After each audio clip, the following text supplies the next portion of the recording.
Live India 24 channel में आप सभी का बहुत बहुत स्वागत है। आइए सुनते हैं मुंशी प्रेमचंद द्वारा लिखित कहानी दो सखियां का भाग 3।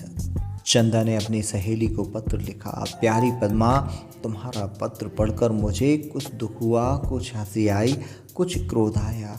तुम क्या चाहती हो यह तुम्हें खुद नहीं मालूम। तुमने आदर्श पति पाया है, व्यर्थ की शंकाओं से मन को अशांत न करो। तुम स्वाधीनता चाहती थी, वह तुम्हें मिल गई। 2 आदमियों के लिए 300 रुपये कम नहीं होते। उस पर अभी तुम्हारे पापा भी 100 रुपये दिए जाते हैं। अब और क्या चाहती हो? मुझे भय होता है कि तुम्हारा चित्त कुछ अव्यवस्थित हो गया है। मेरे पास तुम्हारे लिए सहानुभूति का एक शब्द भी नहीं है। मैं 15 तारीख को काशी आ गई। स्वामी स्वयं मुझे विदा कराने गए थे। घर से चलते समय बहुत रोई। पहले मैं समझती थी कि लड़कियां झूठ मूठ रोया करती हैं, फिर मेरे लिए तो माता पिता का वियोग कोई नई बात न थी। गर्मी, दशहरा और बड़े दिन की छुट्टियों के बाद 6 सालों से इस वियोग का अनुभव कर रही हूँ। अभी आंखों में आंसू न आते थे। सहेलियों से मिलने की खुशी होती थी, पर अब की तो ऐसा जान पड़ता था कि कोई हृदय को खींचे लेता है। अम्मा जी के गले लिपटकर तो मैं इतना रोई कि मुझे मूर्छा आ गई। पिताजी के पैरों पर लौटकर रोने की अभिलाषा मन में ही रह गई। हाय वह रुदन का आनंद! उस समय पिता के चरणों पर गिरकर रोने के लिए मैं अपने प्राण तक दे देती। यही रोना आता था कि मैंने उनके लिए कुछ न किया। मेरा पालन पोषण करके मैं उन्होंने क्या कुछ कष्ट न उठाए होंगे। मैं जन्म की रोगिणी हूँ और रोग ही बीमार रहती थी। अम्मा जी रात रात भर मुझे गोद में लिए बैठी रहा करती थी। पिताजी के कंधों पर चढ़कर उचकने की याद मुझे अभी तक आती है। उन्होंने कभी मुझे कड़ी निगाह से नहीं देखा। मेरे सिर में दर्द हुआ और उनके हाथों के तोते उड़ जाते थे। 10 वर्ष की उम्र तक तो यूं गए। 6 साल देहरादून में गुजरे। अब जब इस योग्य हुई कि उनकी कुछ सेवा करूं, तो यूं पर झपट कर अलग हो गई। कुल 8 महीनों तक उनके चरणों की सेवा कर सकी और यही 8 महीने मेरे जीवन की निधि हैं। मेरी ईश्वर से यही प्रार्थना है कि मेरा जन्म फिर इसी गोद में हो और फिर इसी अतुल पितृ स्नेह का आनंद भोगूं। संध्या समय गाड़ी स्टेशन से चली। मैं जनाना कमरे में थी और लोग दूसरे कमरे में थे। उस वक्त सहसा मुझे स्वामी जी को देखने की प्रबल इच्छा हुई। सांत्वना, सहानुभूति और आश्रय के लिए हृदय व्याकुल हो रहा था। ऐसा जान पड़ता था जैसे कोई कैदी काला पानी जा रहा हो। घंटे भर के बाद गाड़ी के स्टेशन पर रुकी। मैं पीछे की ओर खिड़की से सिर निकाल कर देखने लगी। उसी वक्त द्वार खुला और किसी ने कमरे में कदम रखा। उस कमरे में एक औरत भी न थी। मैंने चौंक कर पीछे देखा तो एक पुरुष। मैंने तुरंत मुँह छुपा लिया और बोली, आप कौन है? यह जनाना कमरा है, मर्दाने कमरे में चाहिए। पुरुष ने खड़ी खड़ी कहा, मैं तो इसी कमरे में बैठूंगा। मर्दाने कमरे में भी भीड़ बहुत है। मैंने रोज से कहा, नहीं आप इसमें नहीं बैठ सकते। मैं तो बैठूंगा। वह कहने लगे, आपको निकलना पड़ेगा, आप अभी चले जाइए, नहीं तो मैं अभी जंजीर खींच दूंगी। अरे साहब, मैं भी आदमी हूँ, कोई जानवर नहीं हूँ। इतनी जगह पड़ी हुई है, पर हर्ज ही क्या है। गाड़ी ने सीटी दी। मैं और घबरा कर बोली, आप निकलते हैं या मैं जंजीर खींचूं? पुरुष ने मुस्कुराकर कहा, आप तो बड़ी गुस्सावर मालूम होती हैं। एक गरीब आदमी पर आपको जरा भी दया नहीं आती। गाड़ी चल पड़ी।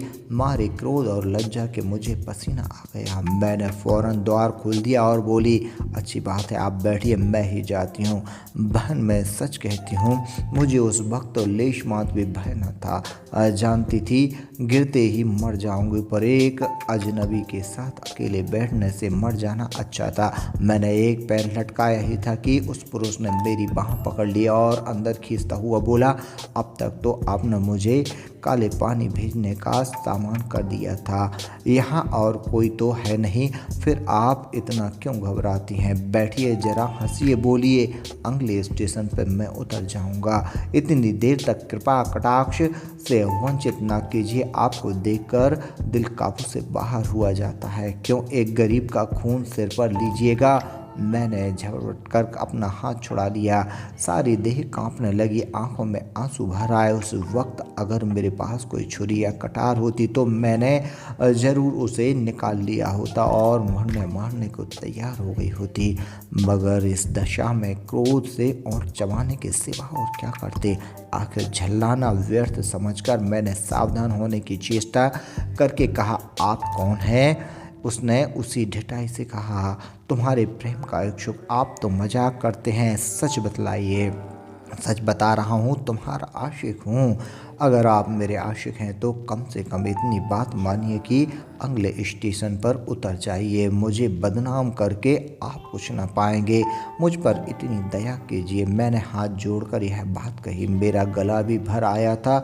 उस आदमी ने द्वार की ओर जाकर कहा, अगर आपका यही हुक्म है तो लीजिए, जाता हूँ, याद रखिएगा। उसने द्वार खोल लिया और एक पांव आगे बढ़ाया। मुझे मालूम हुआ वह नीचे कूदने जा रहा है। वह नहीं कह सकती थी कि उस वक्त मेरे दिल की क्या दशा हुई। मैंने बिजली की तरह लपक कर उसका हाथ पकड़ लिया और अपनी तरफ जोर से खींच लिया। उसने ग्लानि से भरे हुए स्वर में कहा, क्यों खींच लिया? मैं तो चला जा रहा था। अगला स्टेशन आने दीजिए। जब आप भगा ही रही तो जितनी जल्दी भाग जाऊं उतना ही अच्छा है। मैंने यह कब कहती हूँ कि आप चलती गाड़ी से कूद जाइए। वह बोला, अगर मुझ पर इतनी दया है तो एक बार जरा दर्शन ही दे दो। मैंने कहा, अगर आपकी स्त्री से कोई दूसरा पुरुष बातें करता तो आपको कैसा लगता? वह बोला, पुरुष ने त्योरियां चढ़ाकर कहा, मैं उसका खून पी जाता। मैंने निसंकोच होकर कहा, तो फिर आपके साथ मेरे पति क्या व्यवहार करेंगे यह भी आप समझ ले होंगे। तुम्हारा अपनी रक्षा आप ही कर सकती हूँ। प्रिय, तुम्हें पति की मदद की ज़रूरत ही नहीं। आप आओ, मेरे गले से लग जाओ। मैं ही तुम्हारा भाग्यशाली स्वामी और सेवक हूँ। मेरा हृदय उछल पड़ा। एक बार मुँह से निकला, अरे आप, और मैं दूर हटकर खड़ी हो गई। एक हाथ लंबा घूंघट खींच लिया। मुँह से एक शब्द ना निकला। स्वामी ने कहा, अब यह शर्म और पर्दा कैसा? मैंने कहा, आप बड़े छलिए हैं। इतनी देर तक मुझे रुलाने क्या मज़ा आया? उन्होंने कहा, इतनी देर में मैंने तुम्हें जितना पहचान लिया उतना घर के अंदर शायद बरसों में भी न पहचान सकता। यह अपराध क्षमा करो। क्या तुम सचमुच गाड़ी से कूद पड़ता? अवश्य, बड़ी खैरियत हुई, मगर यह दिल लगी बहुत दिनों याद रहेगी। मेरे स्वामी औसत कद के, सांवले, चेचकरू, दुबले आदमी। उनसे कहीं रूपवान पुरुष मैंने देखे हैं, पर मेरा हृदय कितना उल्लासित हो रहा था। इतनी आनंदमय संतुष्टि का अनुभव कर रही थी कि मैं बयान ही नहीं कर सकती थी। मैंने पूछी, गाड़ी कब तक पहुंचेगी? उन्होंने कहा, शाम को पहुंच जाएगी। मैंने देखा स्वामी का चेहरा कुछ उदास हो गया। वह 10 मिनट तक चुपचाप बैठे बाहर की तरफ ताकते रहे।